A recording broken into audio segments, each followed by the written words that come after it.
En direct des studios de la plus belle des radios, nous vous souhaitons une très belle entame de journée. Soyez les bienvenus, mesdames et messieurs, dans le débat de Nana FM. Et tout de suite, voici l'illustration du sujet du jour.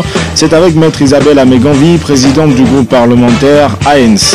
Tout ce qui s'est passé ces derniers temps était une perte de temps qui ne nous honore pas dans notre pays et qui nous a obligés à aller tous nous retrouver en Guinée pour régler en fait un problème qui a été déjà réglé. Et donc pour nous, au niveau de l'opposition, c'est une procédure qui ne nous suit pas parce que nous avons très bien compris que ce problème avait déjà été réglé par la CEDEAO. C'est une perte de temps, perte d'énergie et perte d'élan.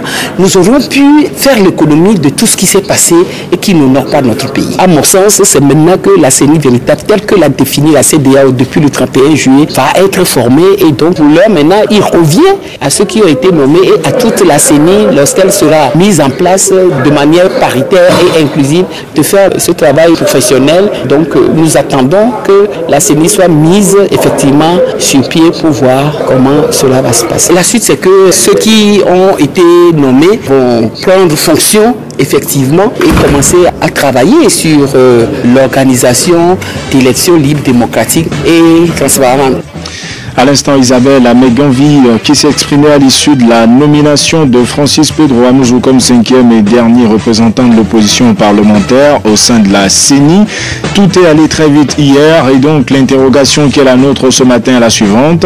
Après la nomination des représentants de la majorité présidentielle et de la coalition des 14 à la CENI, quelles devront être les prochaines étapes? Et pour en parler, avec moi dans ce studio, François Compatib, député à l'Assemblée nationale et conseiller du président du parti ADI, parti membre de la coalition. Bonjour, docteur Compatib. Bonjour Antoine Afamou, bonjour aux auditrices et aux auditeurs de Nana FM. Ce débat justement se fera également avec vous, les Togolais, qui pouvez réagir dès maintenant via la page Facebook de Nana FM et dans une vingtaine de minutes par téléphone sur le 91 09 71 71 ou le 96 61 58 58.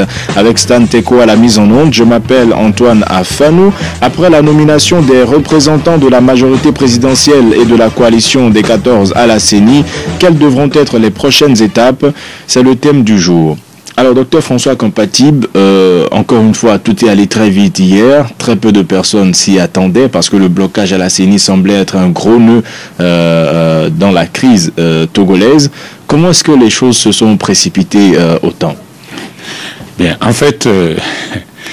les choses se sont précipitées parce que la situation devenait si incongrue que c'était la honte de toutes les parties, enfin du gouvernement, de avoir créé une impasse artificielle. En réalité... Elle était pourtant bien réelle, l'impasse, puisque M. Romao ne voulait pas démissionner. Oui, mais c'est ce que je dis. On a créé une impasse artificielle. L'impasse n'avait pas raison d'être. C'est parce que le 23 septembre, les conclusions du comité de suivi étaient sans ambiguïté, c'était clair et net. Il fallait 8 personnes de la majorité présidentielle, 8 personnes de l'opposition qui étaient partie prenante au dialogue. Et donc la chose aurait pu être simple. Dès le 1er octobre, c'est-à-dire dès que nous avons déposé notre liste le 30, dès le 1er octobre, cette question aurait pu être réglée. Alors, on a monté en épingle une histoire qui n'avait pas sa raison d'être pour retarder les choses. Alors, je prends l'occasion pour dire non, il ne faut pas que les gens qui crient partout au triomphalisme, non, il ne s'agit pas du tout d'un triomphalisme. Il s'agit d'une chose qui a été remise à sa place, un droit qui était ce qui devait se passer normalement à partir du 23 septembre, et il y a eu tout simplement des blocages voulus par le parti au pouvoir pour gagner du temps et compléter leur manœuvre de mise en place d'un fichier électoral frauduleux. Alors, c'est simple. L'Union des forces de changement à travers Isaac Tiakpe, le conseiller de J-Christ Onubio, a pris acte de cette évolution, mais en même temps, le parti estimait être dans son droit, revendiquait une certaine légitimité et estimait même qu'au cas où cela se ferait comme ça a été fait hier, ce serait une violation de ses droits. Qu'est-ce que vous en pensez? C'est à l'UFC d'apprécier. Je ne vais plus... Moi, à mon niveau, je ne veux pas me mêler des états d'âme de l'UFC. Au niveau de la C14, nous avions toujours proclamé que l'affaire de l'UFC ne nous intéresse pas. Ce n'était pas un problème de la C14. La C14 avait sa liste. Nous avons déposé la liste. Maintenant, on a obtenu ce qui était normal. Bon, que l'UFC ait des états d'âme, c'est à l'UFC qu'il faut poser la question. Alors, tout est allé très vite pour la coalition, mais également très vite pour la majorité présidentielle, puisque le gouvernement a convoqué le corps électoral pour le 20 décembre 2018. Est-ce que cela vous surprend ou pas? Bon, en fait, je dois dire que cela est choquant. Il ne faut pas qu'on dise que c'est normal. Ce n'est pas normal, parce que dans les faits, c'est encore une fois le non-respect des conclusions du 23 septembre. Parce que le gouvernement est toujours dans l'idée que le 20 décembre est une date fétiche. Or, M. Brou, même de la commission de la CEDEAO, avait bien dit ce 23 septembre-là qu'on ne peut pas faire de la date du 20 décembre une date fétiche. Donc c'est la volonté du gouvernement de faire une fuite en avant, de continuer à faire croire que c'est la date du 20 décembre est une date folklore, on ne peut pas y toucher. Bon, c'est ça qui les a amenés. Et dans leur habitude, ils ont joué un jeu de dire qu'ils donnent quelque chose de la main droite, ils le reprennent. Justement, j'allais vous poser la question. Est-ce que ce n'est pas le fruit de nouvelles négociations peut-être dans les couloirs par rapport à au fait que l'UFC se retire et qu'on maintienne la date du 20 pour la tenue du scrutin? Ben, puisque nous sommes en train de discuter de ce qui va se passer une fois que nos personnes seront à la CENI, il faut qu'on s'en tienne complètement à ce qui est dans les accords du 23 septembre, qui décrit ce qui doit se passer de manière claire. Alors, il doit se passer que nos membres doivent aller à la CENI. D'ailleurs, Madame Amegambi l'a dit tout à l'heure, nos membres doivent siéger à la CENI. Je dois prêter serment. Oui, ils doivent prêter serment, s'asseoir et y travailler. Et la première chose que les conclusions du 23 décembre ont écrit noir sur blanc, c'est que une fois que la CENI inclusive est mise en place, il faut revoir le chronogramme. Alors s'il faut revoir le chronogramme, à quoi ça sert de se précipiter hier et de dire qu'on convoque le corps électoral? C'est une ambiguïté savamment distillée par le parti au pouvoir qui montre leur mauvaise foi, tout simplement. Vous pensez comme Isabelle Amegambi que tout cela a été une perte de temps et qu'on aurait pu en faire économie? Absolument. Et c'est une perte de temps. Ce qui est plus grave, c'est que c'est une perte de temps organisée. Organisée pour faire... C'était surtout pour faire un recensement frauduleux. Parce que si nos membres étaient à la CENI dès le 31 juillet, par exemple, cette procédure d'organisation d'un recensement frauduleux n'aurait pas pu se faire. Donc le pouvoir a choisi exprès de faire tout ceci pour obtenir une liste électorale complètement corrompue, qui est pire que celle que nous avions en 2013, parce que du fait du boycott, ils ont rempli la liste de gens qui ne méritent pas d'être sur la liste, et ils présentent une liste mais complètement frauduleuse. Des accusations, on le rappelle, qui ont été rejetées par les responsables de la CENI. Alors, aujourd'hui, vous dites qu'il ne faut pas s'inscrire dans une logique de triomphalisme en ce qui concerne ce qui s'est passé à la CENI. Maintenant, qu'en est-il des jours qui viennent? Quelle sera la suite des événements? Bien, la suite des événements, moi je vous dis que nous, à la C14, on doit s'en tenir exactement à ce qui est écrit dans les conclusions du 23 septembre. Alors la suite des événements, à notre entendement, c'est que nos membres vont aller siéger, et une fois qu'ils ont siégé, on devra aussi résoudre le problème des démembrements, c'est-à-dire les CELI, et les CLC, et on devra résoudre le problème épineux de la présidence. Et quand on aura résolu toutes ces petites questions préalables, on devra se pencher de nouveau sur un chronogramme qui pourra conduire réellement à des élections transparentes. Nous nous en tenons à ça. C'est ça qui doit se passer. Maintenant, nous avons en face des gens qui ne veulent pas que les choses se passent comme ça, qui sont en train de violer de manière flagrante les accords du 23 septembre. Mais en même temps, cette partie également vous accuse de violer les ententes obtenues, c'est-à-dire le fait que les élections tiennent le 20 décembre. Ça a été plus ou moins une entente avant le 31 juillet ou pas? Non, ça n'a jamais été une entente, la date du 20 décembre. Il faut que ce soit clair. D'abord, il faut qu'on sache qu'il n'y a pas eu un accord signé. Il y a des recommandations qui ont été faites par la CEDEAO. Donc, dès les premières recommandations, le 31 juillet, la coalition a fait les réserves. Mais nous n'avons pas voulu nous figer sur une date.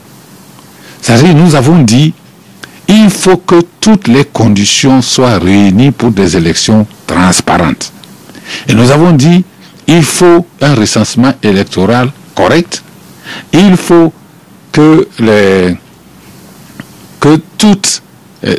CELI, tout ce qui doit se faire se fasse, et que le chronogramme suive un délai convenable pour permettre d'organiser des élections transparentes. Si ça pouvait se faire entre le 31 juillet et le 20 décembre, nous n'avons aucun inconvénient. C'est-à-dire que la date pour nous n'étant pas fétiche, nous n'allions pas perdre le temps pour discuter une date. Nous discutions les conditions d'organisation des élections. Mais aujourd'hui, de manière pragmatique, est-ce que pour vous, les conditions à réunir avant la tenue d'élections crédibles sont encore possibles avant le 20 décembre? Mais si vous comprenez ce que j'ai dit, il est évident que les conditions ne sont pas réunies. C'est évident. D'ici le 20, est-ce possible? Est-ce que vous l'envisagez? Ce n'est pas possible. Ce n'est pas possible que dessus le 20, on ait revu le recensement électoral, qu'on ait corrigé le chronogramme et qu'on soit arrivé à affiner. Écoutez, il y a même une incongruité. Hier, le décret dit qu'il convoque le corps électoral. Mais c'est quoi le corps électoral? Le corps électoral, c'était le fichier électoral. Alors, à ce jour, nous ne connaissons même pas encore le fichier électoral. Et on convoque quel corps électoral? Donc, il y a des gestes qu'on pose qui sont d'une absurdité criarde, mais on continue de les poser quand même. Donc, pour nous, il est évident que ce n'est pas possible. Bon, maintenant, il faut savoir que nous sommes en face d'un régime qui est capable de tout faire, rien que pour conserver le pouvoir par la force. Et alors, il appartiendra à la population d'en juger. Tout le monde doit bien savoir que la marche forcée vers des élections le 20 décembre sera source de conflit. Ça ne résoudra pas la crise que nous vivons. Avant même d'en arriver au 20 décembre, d'autres questions essentielles, vous venez de les évoquer, la reprise éventuelle du recensement, la présidence de la CENI. Est-ce qu'on n'a pas encore d'énormes chances qu'il y ait de nouveaux blocages par rapport à ce point? Voyez-vous le parti au pouvoir accepter la reprise du recensement intégralement ou pas? Nous n'estimons pas que ce sera des blocages. Nous n'avons jamais fait de blocage. Le blocage vient du parti au pouvoir. Nous estimons que c'est le déroulement normal des choses telles que prescrites dans les recommandations du 23 septembre. Tout simplement, si chaque parti veut avoir la volonté politique d'appliquer ce qui a été prescrit depuis le 23 septembre, il n'y aura pas de blocage.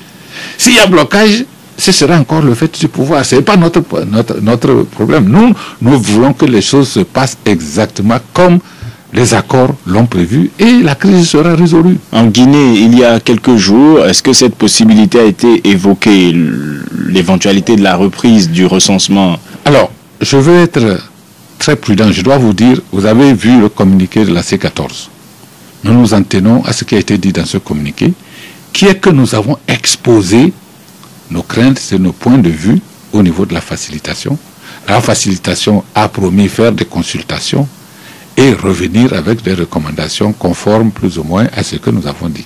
Nous nous attenons à ça.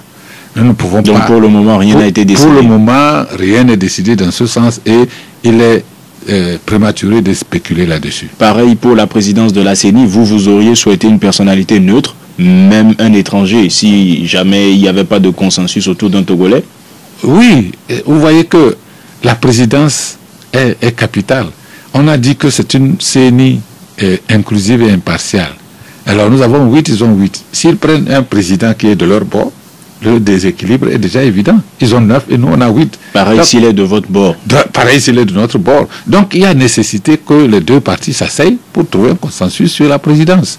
Il en est de même des présidences des CELI, qui sont des magistrats ès-qualité, qui sont des instruments du pouvoir. Ce n'est pas... Mais pas tous les magistrats, au plan national. Bon, vous savez, au Togo, un fonctionnaire de l'État est sous la coupe du pouvoir. C'est une évidence pour tout le monde. Il ne faut pas se voiler la face. Hein? Même s'il a des convictions personnelles pour le changement, il est lié par ses engagements et souvent il a du mal à se départir des instructions qu'on lui donne. Maintenant, avoir tout le temps que les acteurs politiques ont mis à résoudre des questions comme d'abord le principe même de recomposition de la CENI, ensuite l'équilibre 8-8 finalement obtenu hier, est-ce que les citoyens ne doivent pas avoir de grosses craintes en ce qui concerne le consensus autour du président de la CENI et de la reprise ou non du recensement électoral? La population a un droit d'avoir des craintes, mais comme je vous dis, que la population soit consciente que c'est la C14 qui travaille dans le bon sens. Et que s'il y a blocage, le blocage ne vient que du pouvoir, c'est tout. Il faut que les responsabilités soient clairement établies. Nous ne faisons pas de blocage pour faire de blocage. Nous souhaitons tout simplement qu'on organise dans ce pays, pour une fois dans notre histoire, des élections transparentes et acceptées par tous. Malheureusement, ceux qui sont au pouvoir ont peur. Leur peur, c'est d'avoir des élections transparentes. Parce que des élections transparentes, ils ne savent plus ce qu'ils deviendront demain. Alors, ils font des blocages. Et la population doit être consciente de ça. Nous allons maintenant voir ce que les auditeurs en pensent. Le 91 09 71 71 ou le 96 61 58 58. À votre avis, après la nomination des représentants de la majorité présidentielle et de la coalition des 14 à la CENI, quelles devront être les prochaines étapes? Vos réactions sont également attendues sur la page Facebook de Nana FM. Premier auditeur en ligne, allô? Oui, bonjour monsieur Afan. Bonjour monsieur Bankole, comment allez-vous? Oui, bonjour à notre invité. Bonjour monsieur Bankole. Allez-y, nous vous écoutons. Oui, monsieur Afan, vous demandez les prochaines étapes. Je crois que la C14 ne s'est pas transportée en Guinée uniquement pour résoudre le problème de M. Oumawa à la CENI. Et il doit comprendre que nous sommes en train de tenir une partialité. Nous impatientons parce que ceux qui sont rentrés, ils ne nous sont pas rendus compte. Vous avez suivi Antoine Folie hier, monsieur Bankole. Oui. Vous avez suivi Antoine Folie hier dans le débat? Je ne l'ai pas suivi. Ah, bon, disons malheureusement, parce qu'il était revenu en détail un peu sur ce qui s'est passé. Bon, ok, j'en passe. Pour aller à l'essentiel. Non, j'allais lui dire qu'il y a eu le communiqué aussi. Également. Les prochaines étapes, je crois que c'est la reprise du recensement. Il faut maintenant qu'il y ait un vrai recensement. Et que un fichier électoral fiable soit établi. Ensuite, revoir le découpage électoral. Parce que parler d'élections transparentes, sans découpage électoral normal, je crois que ce serait perdu d'avance d'aller à cette élection. Bien. Merci M. Bankole d'avoir participé au débat. Passez une bonne journée. Amorin Kounigban sur la page Facebook de Nana FM dit qu'il faudrait ensuite mettre en œuvre les réformes constitutionnelles et institutionnelles, le redécoupage électoral, puis le vote de la diaspora. Jean-Louis Dem, lui, il écrit que la prochaine étape, c'est de ramener le train à la gare et chercher un chef de gare, redéfinir ensemble la feuille de route pour un bon départ. Un autre auditeur en ligne, allô? Allô, bonjour. Bonjour madame, ici, comment allez-vous? Ça va. Allez-y, nous vous écoutons. Voilà, après la CENI, la prochaine étape. Pourquoi faire? Pourquoi une prochaine étape? Pour sortir de la crise, voyons, puisque c'est ce que c'est l'objectif final de tout ceci, si on ne se trompe. Tout ça, de tout ce remue-ménage. C'est pour l'éternel slogan du RTT qui consiste à dire allons aux urnes. Depuis la nuit des temps, allons aux urnes. Depuis 50 ans, on entend ce slogan, allons aux urnes, macabre, moi je rajouterai. Moi, il faut arrêter tout ce cinéma dans ce pays. Les Togolais ne sortent pas dans la rue depuis 90, depuis 70, tout ça là, pour des élections quelconques. Ils vont dans la rue tout le temps, se faire massacrer pour rien, donc pour réclamer leurs droits. C'est-à-dire leurs droits, c'est-à-dire leurs droits aux allocations familiales, à la sécurité sociale gratuite, comme en France. Et ils vont dans la rue pour acheter la tonne de ciment à 30-35 000 francs maximum et acheter l'essence à 250 francs maximum sans le bac chiche. Donc pour vous, les prochaines étapes devront être des solutions au niveau social. Des solutions. Et ils peuvent m'associer avec plein d'autres. Parce que vous avez l'expertise. Oui, pour trouver une formule à ça. Bien. Je voudrais demander à M. Kampatib. Allez-y. L'Orstom, qu'il explique ce que c'est que l'Orstom qui était au Togo avant, au Togolais, et pourquoi l'Orstom a disparu du Togo. Bien, voilà. Merci. Merci Madame Essi d'avoir participé à ce débat. Passez une bonne journée, on verra si François Kampatib a les éléments pour vous répondre. Nous allons prendre encore un auditeur en ligne. Allô? Allô? Bonjour. Bonjour monsieur. On vous appelle comment? C'est monsieur Komlavi. Alors, depuis Agoué, quelles devront être les prochaines étapes? Le prochain étape, je pense qu'aujourd'hui, la CENI est au complet et ils vont poursuivre les activités de la CENI pour qu'on puisse aller vers la élection le 20 décembre, comme l'a prononcé le gouvernement. Je pense que c'est ce que nous maintenant fait, il ne peut plus encore tarder. Puisque maintenant, ce que les 14 réclamaient, ils l'ont vu. Quand c'est aller à la CENI et voir ce qu'il faut faire pour que jusqu'à décembre qu'on puisse aller aux élections. Ce qu'il faut faire, c'est-à-dire par rapport au recensement, par rapport à la présidence de la CENI notamment. Et ça fait le recensement, on a déjà fait le recensement. Alors, si vous estimez qu'on a déjà fait le recensement, les responsables ou les membres de la coalition ne se sont pas inscrits, ça veut dire qu'ils pourront être à la CENI sans avoir la possibilité d'être candidats? Je pense que nous sommes au Togo et c'est un gouvernement qui nous dirige. On a appelé tout le monde à aller se présenter. Est-ce qu'on les a empêchés d'aller se présenter? Non? Donc pour vous, il n'y a plus rien à faire. Ils sont à la CENI uniquement pour y être et ils ne participent pas aux élections. Si nous allons, on peut donner peut-être une délégation spéciale pour ces membres qui veulent se présenter comme pour être élus. On peut donner une délégation spéciale. Merci. Merci, M. Komlavi, d'avoir participé à ce débat. Passez une bonne journée. On peut peut-être commencer par là. M. Komlavi, depuis Agoué, il pense que, bon, le temps a été donné pour le recensement. Maintenant, il avait suivi. Comme là, c'est ça, non? Comme l'envie est dans ses droits d'avoir des opinions différentes. Mais tout le monde appréciera que c'est une opinion tronquée et qui est celle que le gouvernement nous propose pour aller à pas de charge vers les élections le 20 décembre. Et il est certain, je dois lui répondre, il est certain que si les choses se passent comme ça, ça ne résoudra pas la crise au Togo.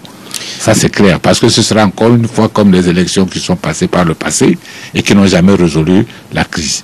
Donc, c'est clair que pour lui, c'est son droit de réponse, mais toute la population doit comprendre que les choses ne peuvent pas se passer comme il les décrit.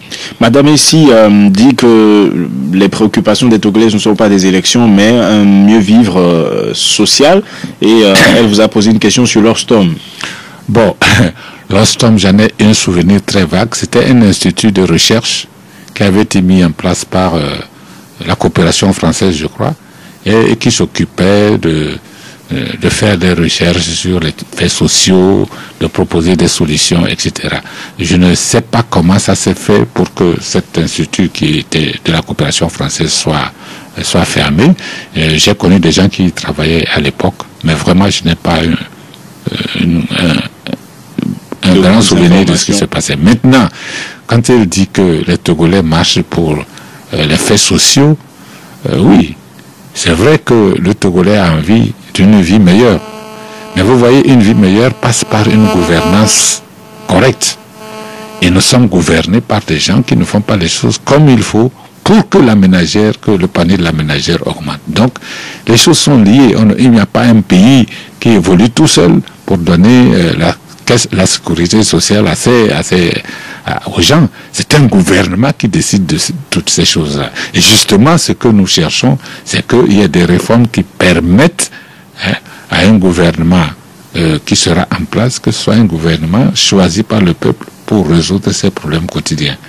Monsieur Bankole pense qu'il faut reprendre le recensement.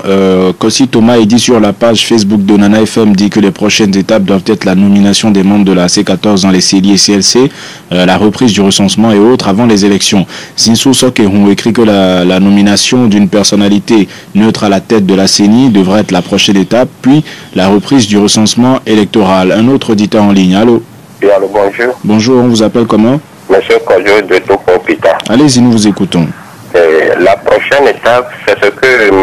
Kampatib a dit, à savoir le démembrement et chercher une personne neutre à la tête de la CENI et après refaire le recensement pour avoir un fichier fiable. Je voudrais poser une question, ou bien dire quelque chose à M. Kampatib. Allez-y. Depuis 2 semaines, sur les radios, on attend les journalistes dire que ceux qui vous sont... entendez, Monsieur Kodjo, oui? Vous entendez les journalistes dire ou vous entendez des journalistes dire? Des journalistes.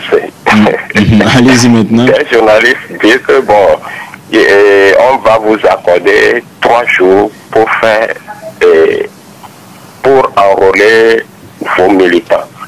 Moi qui suis ici, je n'ai pas encore eu ma carte d'électeur. Si jamais vous acceptez ces 3 jours, franchement, on ne va plus vous considérer comme des opposants. Parce que même une semaine, ça ne sera pas suffisant pour enrôler nous qui sommes vos militants. Donc, bien. Je vous mets en garde. Si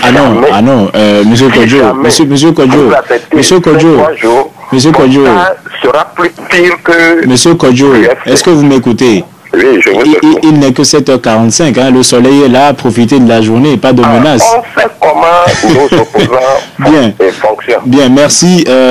François Kampatib vous répond dans quelques instants. Sur la page Facebook de Nana FM, Rabiou Alassani dit que les prochaines étapes seront nommer un nouveau président à la CENI qui soit vraiment neutre, revoir le découpage électoral, faire les réformes constitutionnelles et institutionnelles, reprendre tout le processus électoral de la formation des CELI, ainsi de suite. Un autre auditeur en ligne. Allô? Oui, allô? Bonjour. Oui, bonjour. On vous appelle comment? Moi, je m'appelle Koudjo. Koudjo, vous nous appelez de Abidji. Allez-y, nous vous écoutons. J'aimerais poser la question à M. Kampatib, M. le député, à savoir, quand j'étais parti à, comment on appelle ça? En Guinée, vous voulez dire? Conakry, qu'est-ce qu'ils ont pu dire à M. professeur Alpha Conté? Que ils iront aux élections au 20 décembre? Parce que nous sommes tellement surpris. Moi, je suis vraiment surpris ce matin d'apprendre cela. Et on ne sait plus dans quel bain nous sommes, quoi. Bien. Merci. Merci Koudjo d'avoir participé au débat. Passez une bonne journée. Alors, M. Kodjo, lui, il dit que les 3 jours dont on parle, qu'il n'est pas pour du tout. Alors, je vais répondre à M. Kodjo en disant, heureusement qu'il a dit des journalistes, il n'a pas dit tous les journalistes. Alors, sur la toile, sur les réseaux sociaux, il y a plein de commentaires. Ça va dans tous les sens. Alors, je prie M. Kodjo de mettre balle à terre et de suivre la C14 dans ses communiqués. Et la C14 a fait un communiqué, ça rejoint aussi le second, pour dire exactement ce qui a été fait en Guinée. Le communiqué circule, que tout le monde prenne la peine de le lire. Bien. Mais il est certain, je veux le dire, je l'ai déjà dit tout à l'heure, que nous ne sommes jamais allés dire que nous voulons des élections le 20 décembre. Parce que c'est ce qu'il semble dire. Il pense qu'on est allé entériner les élections du 20 décembre. C'est pour cela que le corps a été convoqué. Mais c'est tout à fait le contraire. C'est-à-dire, nous ne nous sommes jamais fixés pour objectif d'aller aux élections à une date précise sans avoir revu le chronogramme des activités qu'il faut faire. Donc, c'est le gouvernement qui dit, et je dis quelque chose qui n'engage que moi, c'est le gouvernement qui a fait le lobbying dans les différents trucs pour fixer la date du 20 décembre. Parce que, souvenez-vous, il y a la Cour constitutionnelle qui, en juillet, a fait un arrêt qui disait que bientôt... Attention au délai constitutionnel. Oui, le délai constitutionnel, ce qui était faux, je l'ai répété, c'était un faux encore une fois. La Constitution ne dit pas qu'il y a un délai et pourtant, il y a des juristes qui expliquent et soutiennent le contraire. C'est du juridisme. Moi, je sais une chose, la Constitution est claire là-dessus. D'ailleurs, il y a une jurisprudence. En 2013, les élections auraient dû avoir lieu en 2012. Mais on a pris un an pour le faire. Et encore là aussi, ils ont fait des blocages. Je vais dire maintenant par rapport à la prolongation. Ils avaient prolongé en 2013 aussi de 3 jours pour le dépôt des candidatures. C'est une aberration. Et aujourd'hui, est-ce que vous accepteriez cette éventualité encore Je vais dire, est-ce que la population est prête à accepter ça? Vous avez entendu notre interlocuteur. Il a dit, moi je n'ai pas ma carte et j'estime que 3 jours ne suffiraient pas, même une semaine ne suffirait pas. Alors, si la population même pense que ça ne suffira pas, comment est-ce que nous pourrons dire le contraire? Nous avons Joseph Ajavon sur la page Facebook de Nana FM qui dit que la prochaine étape sera de convoquer la plénière à la CENI, revoir le règlement intérieur, nommer un nouveau président, donner un nouveau calendrier pour tout le processus. Auditeur en ligne, allô? Allô? Bonjour. Comment ça va? Ça va, monsieur Maglo. Et vous? Allez-y. Vous savez, l'étape en cours même, c'est une étape anormale. Nous savions que les revendications de nos peuples, c'était l'alternance. Ce n'est pas les élections législatives en cours. On en a fait, ça n'a jamais amené l'alternance. Mais comme vous voulez, cette étape-là que vous trouvez normale... Monsieur Maglo, oui. Qui trouve normal? Moi, je n'ai jamais prononcé le mot normal depuis le début de l'émission. Hein. L'étape en cours, cette histoire de blocage, tout ça, c'est une étape anormale.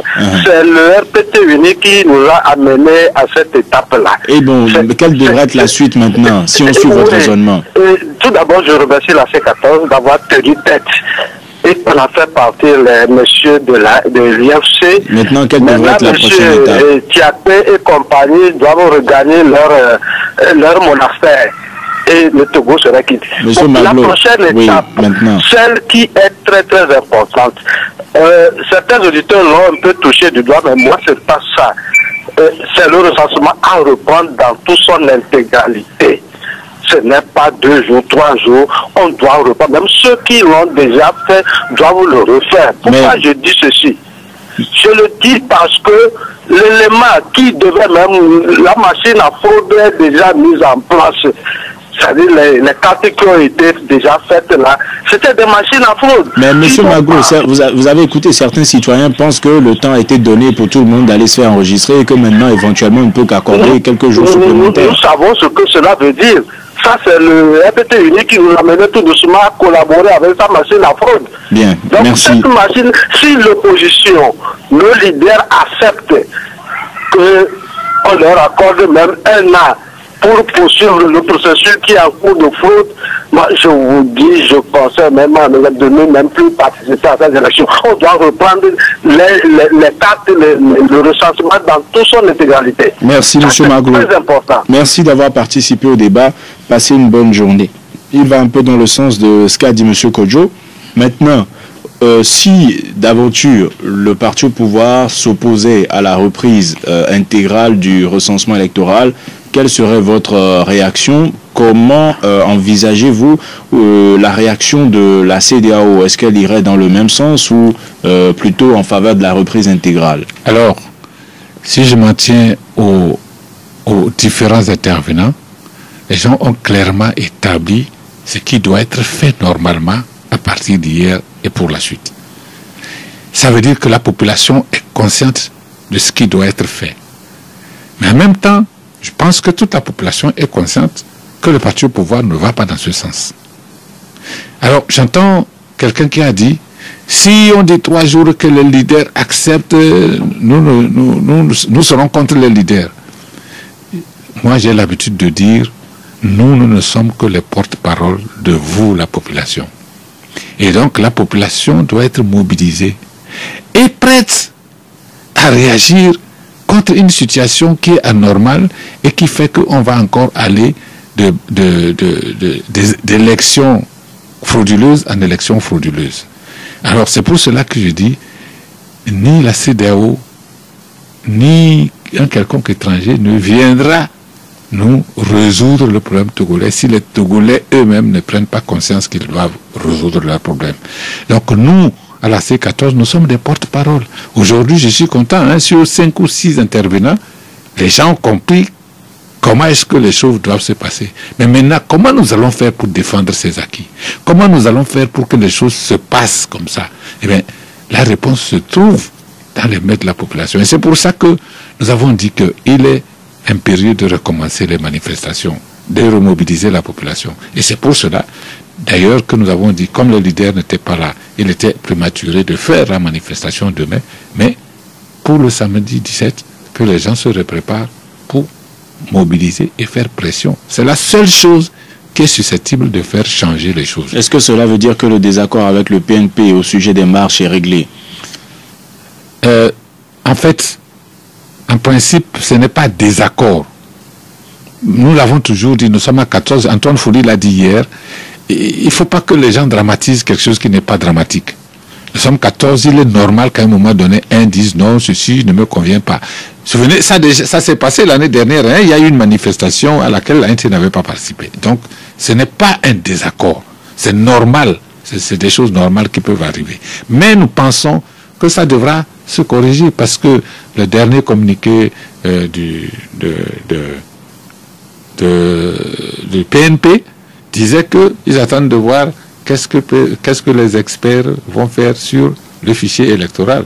Si on joint ça au fait que maintenant la personne du PNP rentre dans la CENI et va voir dans la marmite ce qu'il y a comme anomalie, je pense que ça fera changer le point de vue au PNP. Mais c'est au PNP de décider. Mais moi, je n'estime pas que c'est un désaccord, c'est simplement des différences de point de vue entre plusieurs partis qui se mettent ensemble et qui travaillent. Nous allons prendre le dernier auditeur en ligne. Allô?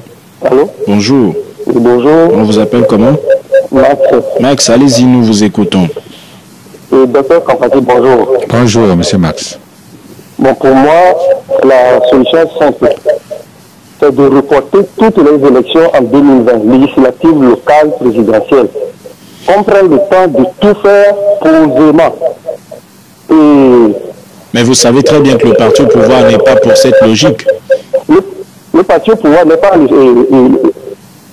composé de 5 Togolais. Nous voulons... Je n'ai pas très bien saisi la phrase.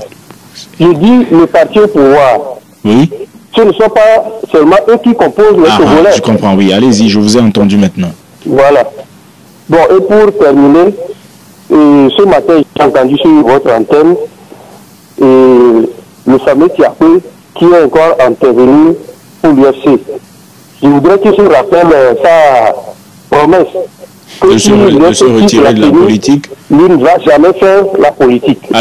Alors c'est une interview. S'il vous plaît, le pour qu'il vienne nous expliquer pourquoi il est intervenu ce matin. Oui, Max. Oui. Alors, je vous donne rendez-vous. Suivez les prochaines éditions du journal sur Nana FM. Vous aurez la réponse à votre préoccupation. D'accord? Ok, merci. Bien, merci. Passez une excellente journée. Bon. Que pensez-vous de son intervention? Alors, son intervention est intéressante. Et il parle de 2020 carrément. C'est une opinion d'un Togolais qui s'inquiète de tout ce qui se passe. Nous, à la C14, nous disons qu'on n'a pas besoin de fixer une date fétiche à l'horizon. Si ça doit nous prendre 9 mois pour obtenir un fichier propre, pour obtenir des élections transparentes, nous adhérons à ça. Donc que cela se passe en 2019, que cela se passe en 2020, si on a le temps qu'il faut, selon les expertises internationales, le temps qu'il faut pour réviser un fichier électoral, lorsqu'on dit c'est 6 mois minimum, si on veut vraiment auditer et réviser un fichier électoral. Alors, si on veut appliquer ces standards internationaux, il est évident que les élections ne peuvent pas se passer en 2018. Mais quand est-ce qu'elles pourront avoir lieu? Bon, Dieu seul le dira. Mais le plus tôt sera le mieux. Hein, le plus tôt, ça veut dire, si on y travaille avec bonne volonté, on peut organiser des élections dans un temps raisonnable. Parfait. Adama a écrit sur la page Facebook de Nana FM que tout est à refaire à zéro. Benoît Hamé pense que les prochaines étapes, ce sont les réformes institutionnelles et constitutionnelles. Boyoti écrit qu'il faut un nouveau recensement. Mais il y en a qui pensent que finalement, on va continuer à tourner en rond. L'exemple de Kojo Mawena qui dit qu'il n'y aura pas de prochaines étapes. On continuera à tourner en rond. Et Demkouk Bamou qui décrit un schéma, vous allez pouvoir l'apprécier. Il dit que les prochaines étapes, ce sont les élections, la proclamation des résultats, le renvoi de Francis Pedro Amouzou de la CENI, le retrait de sa voiture de commandement, coupure de la TVT, validation des résultats, bordeaux de reconnaissance du chef de file de l'opposition et un nouveau président de l'Assemblée nationale. Et puis le cycle reprend. Oui, c'est le cycle que veut le pouvoir. Non, c'est vrai, il a raison, c'est le cycle que veut imposer le pouvoir. Maintenant, est-ce qu'il réussira son jeu? C'est à la population de répondre. Maintenant, je voulais rebondir sur quelque chose qui est très important, que quelqu'un a dit, les réformes. Eh bien, effectivement, vous voyez, le gouvernement a judicieusement détourné l'attention des réformes pour nous braquer sur les élections. Or, il est important d'avoir les réformes. Et on n'en parle plus. On n'en parle plus. Mais nous avons soulevé cette question-là. Parce que les conclusions du 23 septembre parlaient de deux chronogrammes. Un chronogramme pour les élections et un chronogramme pour les réformes constitutionnelles et institutionnelles. Eh bien, exprès, le gouvernement n'en parle plus. Parce que ces réformes les embêtent. Ils ne savent pas que faire. On annonce un texte au Parlement dans les prochains jours. Bon. En fait, on a mis un expert constitutionnaliste qui devrait déjà avoir produit son rapport depuis le 30 octobre. Et ce rapport aurait été visité par la C14 qui aurait donné ses observations. Rien de ceci n'est fait. Enfin, à notre connaissance à la C14, rien de ceci n'est fait. Ça veut dire qu'on a mis entre parenthèses les réformes et qu'un jour on nous sortira encore quelque chose, un lapin du chapeau magique pour nous dire ça y est, nous avons fait les réformes. Et bien que la population soit vigilante. En même temps, votre mot de la fin, Madame ici nous envoie un SMS où elle écrit que l'Ostom avait fait des études et avait estimé que chaque Togolais pouvait toucher 250 000 francs à la fin de chaque mois.